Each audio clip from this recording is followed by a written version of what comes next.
Mother and డాటర్కి use అయ్యేలాగా తీసుకొచ్చేసానండి.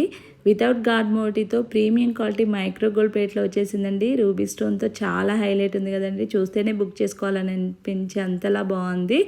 చిన్నపిల్లలకి పెద్దవాళ్ళకి ఎవరికైనా సెట్ అయ్యేలాగా తీసుకొచ్చేసామండి. కొంచెం చైన్ లెంత్ ఎక్కువ ఇచ్చేసాం కాబట్టి ఎవరికైనా సెట్ అయిపోద్దండి. విత్ బ్యాక్ చైన్తో వచ్చింది, అడ్జస్ట్ చేసుకోవచ్చండి. ఇంకా కావాలనుకుంటే లాంగ్ హారాలకి సింపుల్గా కావాలి, హెవీ హారాలకి అనుకునే వాళ్ళకైతే ఇది పర్ఫెక్ట్ చాయిస్ అండి. ఎందుకంటే సింపుల్గా పెట్టుకోవచ్చు, అలాగే పిల్లలకి పెట్టవచ్చు. ఇయర్ రింగ్స్ వచ్చేసి పుష్ బ్యాక్ వచ్చేసాయి. సేమ్ పెండెంట్ ఏ స్టైల్లో ఉందో అదే స్టైల్లో వచ్చేసాయండి. ఇందులో 2 కలర్ ఆప్షన్స్ ఉన్నాయి, గ్రీన్ అండ్ రూబీ. గ్రీన్ కూడా చాలా బాగుందండి. ఏ నెక్ సెట్కి ఆ నెక్ సెట్ హైలైట్ అయిపోయింది. క్వాలిటీ అయితే చాలా బాగుందండి. చూస్తేనే మీకు అర్థమవుతుంది. ఏది కావాలనుకున్నా స్క్రీన్ మీద కనిపిస్తున్న నెంబర్కి ఫాస్ట్గా బుక్ చేసేసుకోండి. అలాగే మన రితికా జ్యువెలరీ పేజీని ఫాలో చేయడం మర్చిపోకండి. మీకు కానీ నచ్చితే మీ ఫ్రెండ్స్ అండ్ రిలేటివ్స్కి షేర్ చేయండి. అలాగే ఒక చిన్న లైక్ చేయండి. Thank you so much.